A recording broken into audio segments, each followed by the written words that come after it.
और ऐसी घटना घटी है जिसका हम लोग कभी कल्पना भी नहीं किए थे, सपने में भी नहीं सोच सकते थे। लेकिन अब क्या कहिएगा, आदमी कुछ बोल ही नहीं सकता। अक्सर ऐसा अपने ही देश में क्यों होता है कि जब बात न्याय पर आती है तो हमारे देश का कानून इतना ज्यादा कमजोर पड़ जाता है।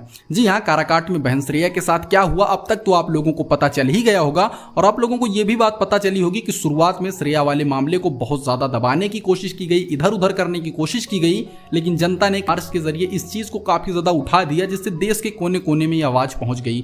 तो धन्य है ऐसी जनता जिसने छोटी सी छोटी बात को उठाया और एक न्याय दिलाने की तरफ इस बात को बढ़ाया।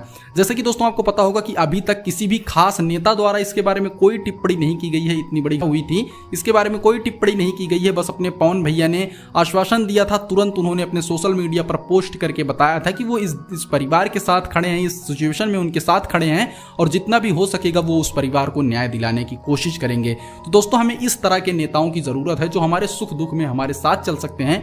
बस इस वीडियो को ज्यादा से ज्यादा लोगों तक शेयर कीजिए ताकि पता चले कि बहन श्रेया के साथ क्या हुआ है।